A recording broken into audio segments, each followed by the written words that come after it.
जी। तो आपकी 16 साल की जब उम्र हुई होगी, आप ऑब्जर्व कर रही होंगी अपने जी। आस पड़ोस में सब कुछ, तब जी। आपने तब सोच लिया था कि अब इसी पे जो यही मेरी पूरी जिंदगी का मकसद है कि मुझे इसी पर लड़ना है अब जी। आगे? मैंने घर में से लड़ाई तो मैंने बचपन से ही पूछना शुरू कर लिया। ऊपर वाले ने, रब ने मेरे दिल में ये क्वेश्चंस पैदा कर दिए कि मैंने सबको क्वेश्चंस करना शुरू कर लिया कि मेरे में और भाई में क्या फ़र्क हो सकता है? मेरे में और लड़के में क्या फ़र्क हो सकता है? क्यों उनको अपना मानते हो, एक लड़की को पराया मानते हो? हमेशा ये बात होती रही।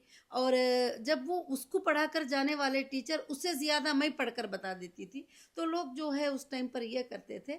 तो मैंने जब उस वक़्त से शुरू करते-करते यहाँ तक कि जब मैं 15 साल की एज को पहुंची तो उस वक्त तो मुझे इतनी समझ आ गई थी कि यहाँ तक कि मेरे आसपास बहुत सारी औरतें जमा हो गई थी। बिल्कुल। तो जैसे जी। आप बड़ी होती गई जी, जी, आप। बड़ी होती गई और मैंने सबको बताया कि हमारे कुरान को पढ़कर मैंने बताया, इंडियन कॉन्स्टिट्यूशन के बारे में मैंने स्टडी किया और मैंने बताया कि सबके इक्वल राइट्स हैं, इक्वल जस्टिस हैं और कहीं पर भी ऐसा नहीं लिखा है कि लड़की को इस तरह से करना कम है है। किसी से। और उस वक़्त में आप समझ सकती है कि कितनी दुनिया टूट पड़ी होंगी।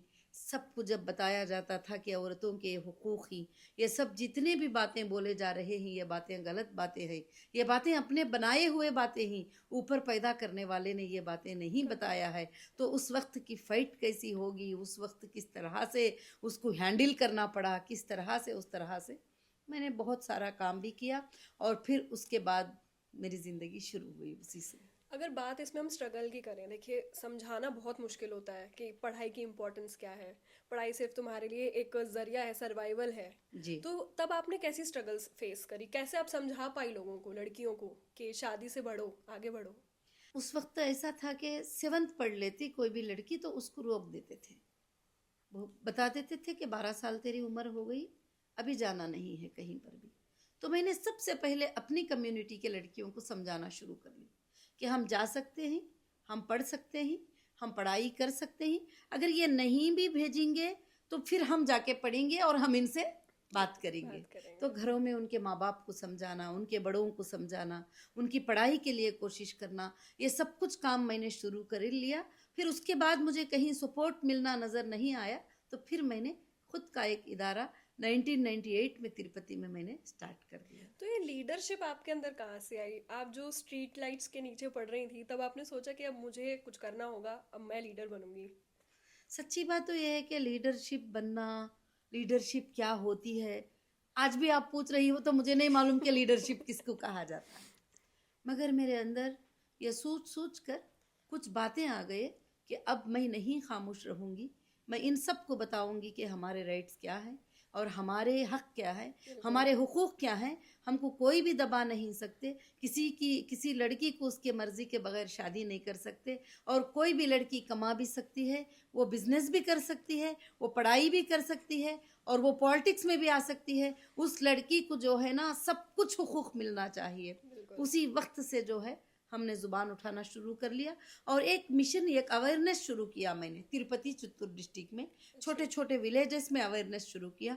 10 लड़कियों को जमा करना, 5 लड़कियों को जमा करना, 10 महिलाओं को जमा करना। लड़की तो मान जाती थी, छोटी बच्ची होती थी, मगर उसकी माँ कभी नहीं मानती, उसकी दादी कभी नहीं मानती, उसके बाप कभी नहीं मानते। फिर मेरा काम हो गया कि उनको समझाना जाके कि नहीं, ऊपर वाला रब तुम्हें ऐसा नहीं बोल रहा है, ऐसा बोल रहा है, ये बात ऐसा, हाँ हमारे किताबों में ऐसा है, मगर मौलाना साहब ने ऐसा बता दिया था।